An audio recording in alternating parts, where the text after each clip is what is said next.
What if the very people sworn to protect Americans around the world were suddenly tossed aside like they were disposable, not retired, not reassigned, just fired in the middle of critical missions, left stranded in foreign countries without the tools to do their jobs? That's not a movie plot.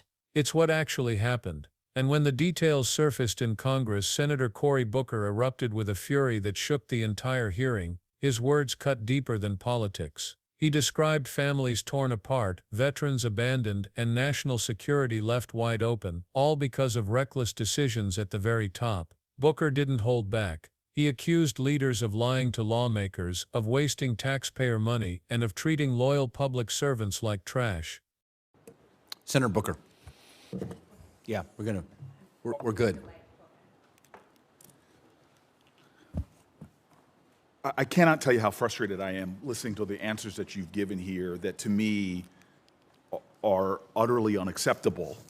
You know that there's a number of us who have served in executive positions.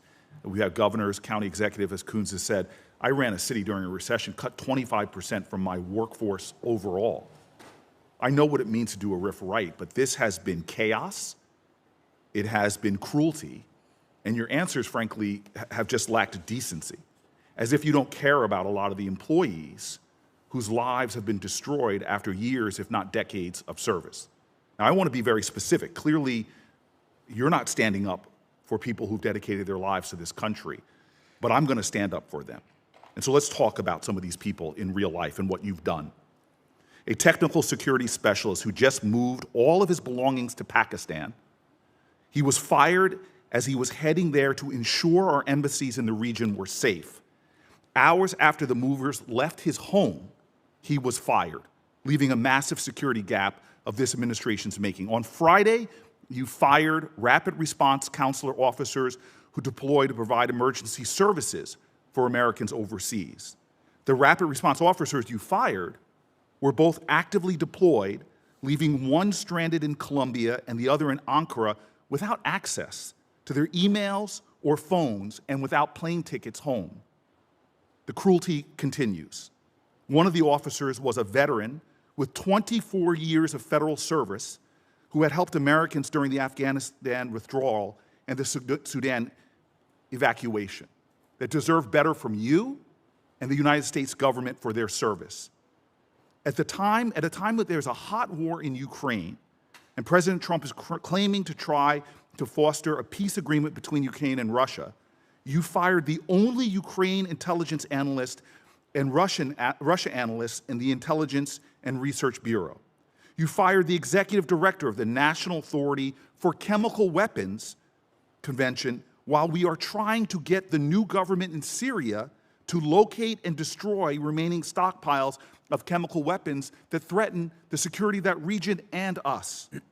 You fired human trafficking experts, including everyone with human trafficking experience in the Middle East, North Africa, and South and Central Asia, as if that is not an urgent crisis amongst humanity and for this nation. Apart from the national security implications of all of these firings, despite the cruel way that you guys executed them, the human toll is also staggering. One of the human trafficking experts you fired, showing the level of cruelty of your actions, has a wife who was just fired by USAID. She's pregnant. And now he just got fired as well. Two people trying to start their family with no income and now even their health insurance in limbo, who gave years of service to this country.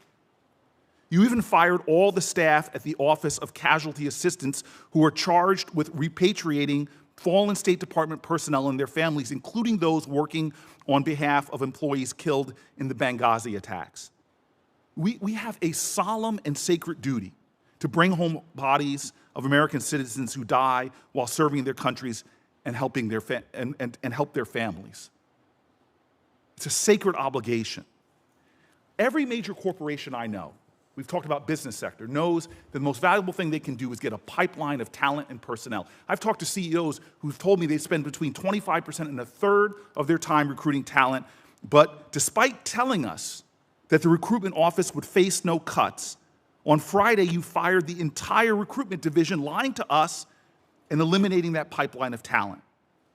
to the civil service and foreign officers who are watching this right now, hoping they can get some justification for the chaos you've created, for the cruelty you've put into place, for the lack of decency, I'm going to tell those folks right now that we are going to stand up for each and every one of those folks and fight for them at a time that China is doubling down on their investments in diplomatic corps, trying to fill every void that we create. You are devastating our corps, hurting Americans, undermining our sacred mission as well. And again, I don't trust you, Mr. Regas. Yesterday you said no one at Council Affairs would be fired. That's false. Over 100 Consular Affairs officers were fired. Again, you said no one with overseas assignments would be fired. That also is not true. I have examples of employees riffed all over this country who've had orders in hands. And we were told no diplomatic security agents would be fired. And again, not true. We are the United States Senate. We have an obligation for oversight, and you showed over the House hearing that even your statements lack veracity. I'm telling you right now, we are in a crisis in this country if you won't come here and represent facts. And to demonstrate that cruelty, to demonstrate the level of chaos and lack of decency of this administration, all of these cuts are being done in the name of saving taxpayers' money, but we're not doing that. We literally are giving tax cuts to billionaires and racking up the biggest deficits in my lifetime under this leadership that does not have fiscal responsibility.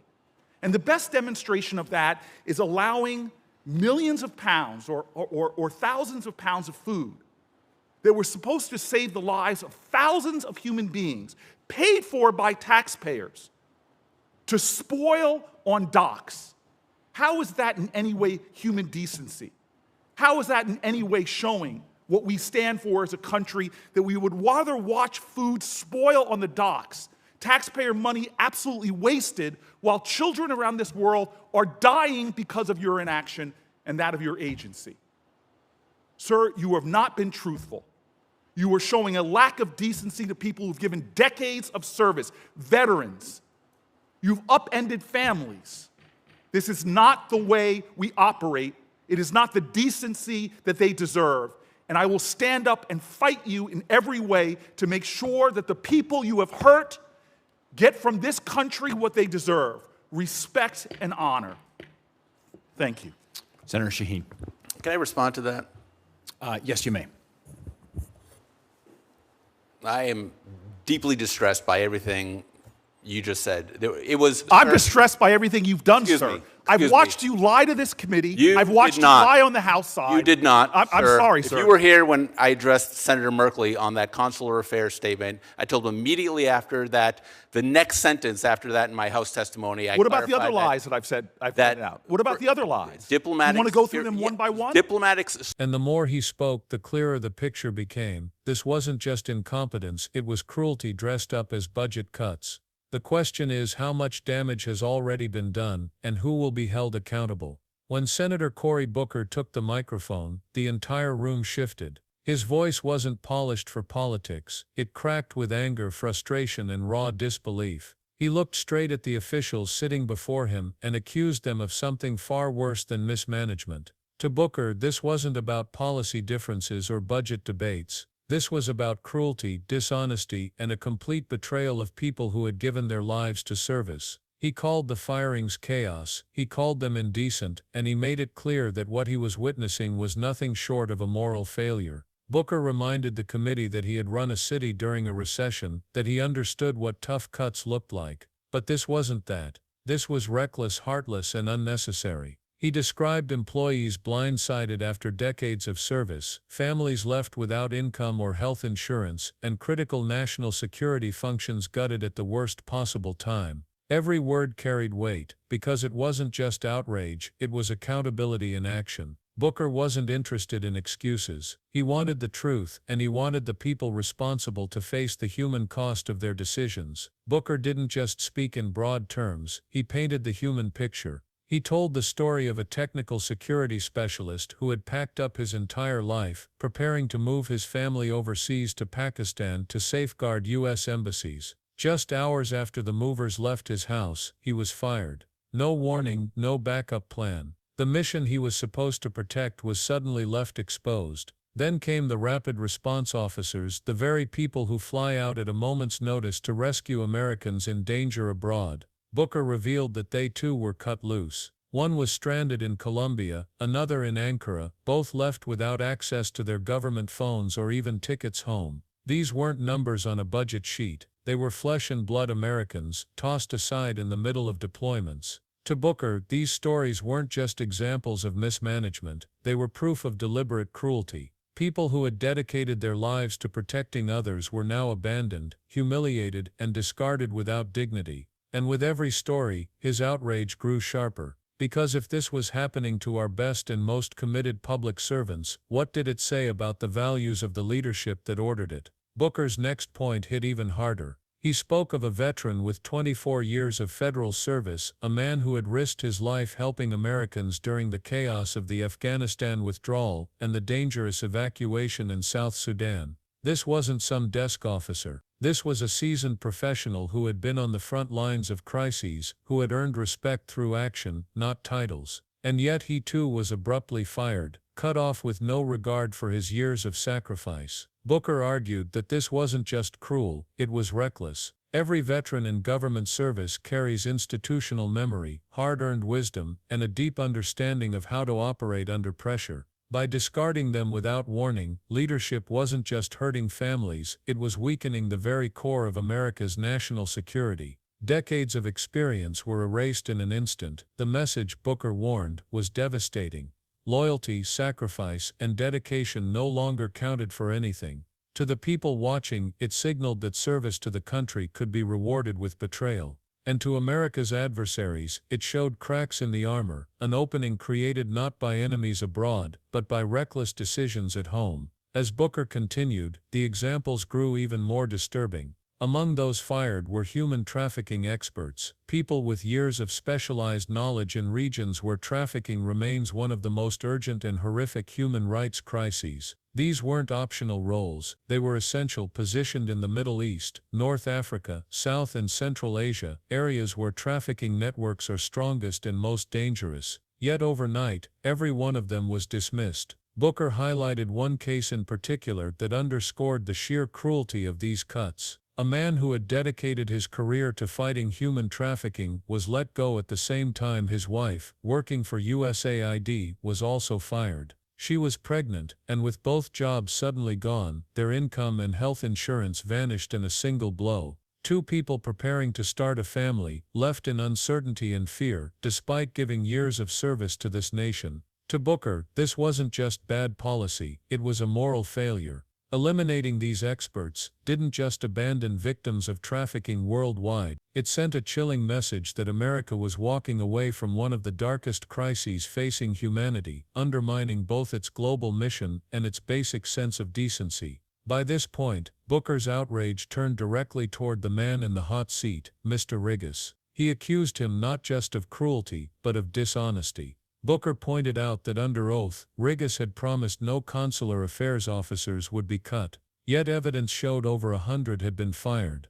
He said no diplomatic security agents would be touched, but staff with critical overseas assignments were suddenly dismissed. Time and again, Booker listed the contradictions, calling them lies to Congress itself. This wasn't just about jobs, it was about trust. In a democracy, lawmakers rely on sworn testimony to hold leaders accountable. If the testimony isn't truthful, oversight collapses, and power goes unchecked. Booker's voice cut through the hearing room, "I don't trust you." It was more than a personal accusation, it was a statement that truth itself was on trial. Booker warned that when officials mislead, they erode the very foundation of democratic government. The lies weren't just insults to senators, they were betrayals of the American people. Every false assurance, every broken promise widened the gap between leadership and those they are supposed to serve. And for Booker, that breach of honesty was every bit as dangerous as the firings themselves. Booker didn't stop at the firings or the lies, he went further, exposing what he saw as the ultimate contradiction. Leadership claimed these cuts were about saving taxpayer money, about fiscal responsibility. But Booker pointed to the reality: massive tax breaks for billionaires, record deficits, and government waste at historic levels. Where was the responsibility in that? He described one of the most shocking examples: millions of pounds of food aid, purchased with taxpayer dollars to save lives, left to rot on docks. Instead of reaching starving families, it spoiled, wasted completely, while children around the world went hungry. For Booker, this was more than incompetence, it was a moral failure. To fire specialists while abandoning life-saving aid, all in the name of efficiency, revealed a government more concerned with numbers on a balance sheet than with human lives. His words drew a sharp line: this wasn't just about cutting budgets, it was about cutting decency. The contrast was undeniable. Resources were being squandered, lives were being endangered, and truth was being discarded.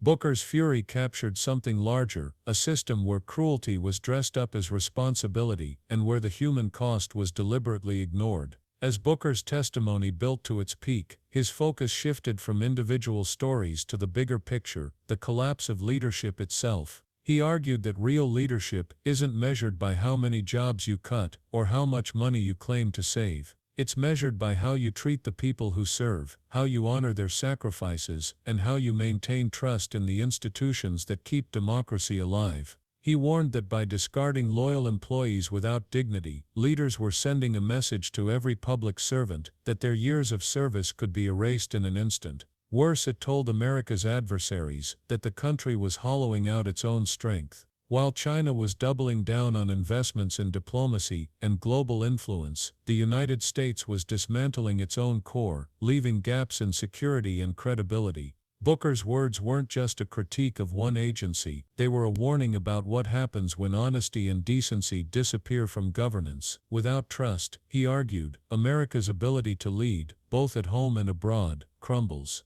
And at that moment, the question became larger than one hearing. It was about the future direction of American leadership itself. Booker's words left the room heavy with a truth that couldn't be ignored. This wasn't just about the 1,300 people suddenly cut loose, or the families left scrambling to survive. It was about whether America still values honesty, accountability, and basic decency in its leadership. The stories he told revealed how decisions made behind closed doors ripple outward, destabilizing embassies, weakening national security, and shattering the lives of those who had given everything in service. And what makes it even more devastating is the contrast between the rhetoric of responsibility and the reality of cruelty: taxpayer money wasted, food aid rotting, and experts discarded while crises rage across the globe. Booker's outrage was more than political theater, it was a warning. If truth can be bent without consequence, if service can be betrayed without shame, then democracy itself is at risk of hollowing out.